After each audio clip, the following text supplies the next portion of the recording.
This is 5 on your side at noon. Focused on you.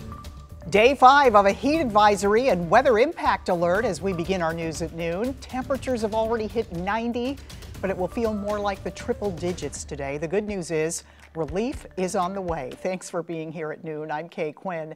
One more day of high heat and humidity. Temperatures cool off for the rest of the holiday weekend. Meteorologist Jim Castillo here with the timeline. Jim? Yeah, a cold front's coming our way, then another one for Sunday, and then we'll really get that less humid air in here as we get into Sunday and all of next week. But it's 92 right now, and it feels like 97 with that humidity. And there are the heat advisories for the metro until 6 p.m. Current heat index, well, mid-90s in most areas right now. It's below 100. But the Doppler weather radar, this is interesting because we're finally starting to see not only some showers around western portions of St. Charles County, but look down to the south.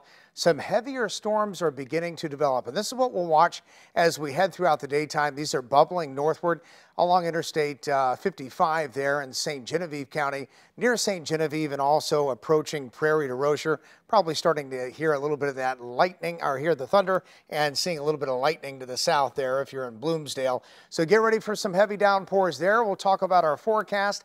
All of us will have a good chance of showers and storms, and more on that coming up in just a bit. We'll see you in a few minutes. Thank you, Jim. All lanes of I-70 westbound are back open again following a deadly wrong-way crash early this morning. It happened around 2 a.m. near Jennings Station Road.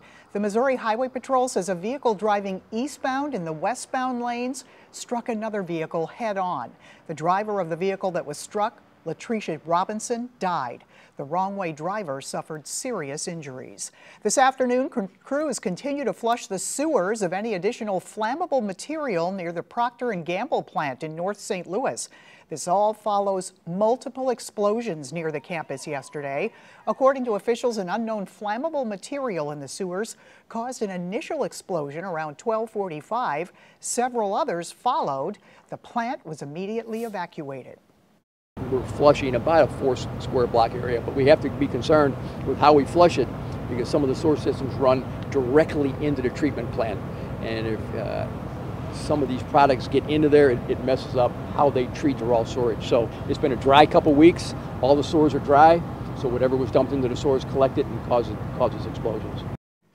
Fire crews say there were about 5 or 6 explosions total. Thankfully, no one was hurt. Developing right now, the St. Louis County Council looking into claims about County Executive Sam Page's other job. This isn't the first time in his career as an anesthesiologist has faced strict scrutiny.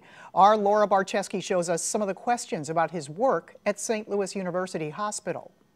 This week, St. Louis County officials have been dealing with a variety of employee and employment issues. Ward 3 County Councilman Dennis Hancock was almost removed from his seat by a quo warranto motion after claims of nepotism. He hired his stepdaughter as an assistant and says he wasn't aware this was in violation of the Missouri Constitution. If I was removed from the council, then I wouldn't have been able to vote on the bill to allow the county council to hire their own attorneys, or put that on the ballot for the voters to decide. Then, County Executive Sam Page was seen working at St. Louis University Hospital, leading to questions from county council members.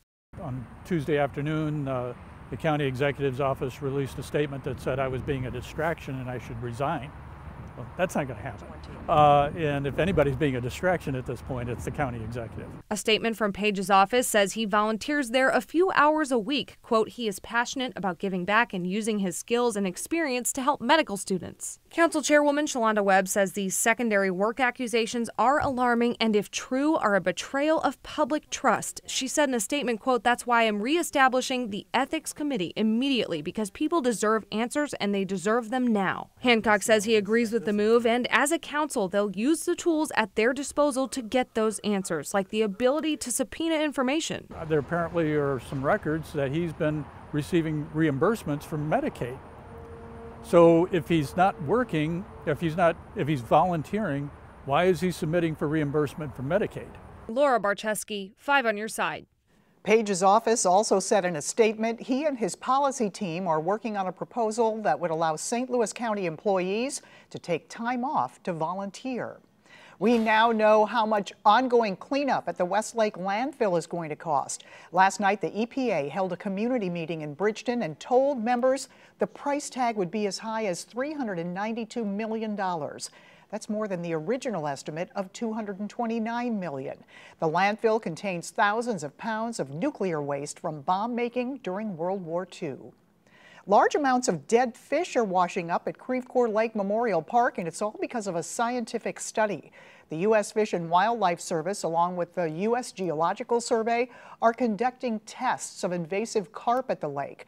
During the project, officials zapped the lake with electricity to capture the fish.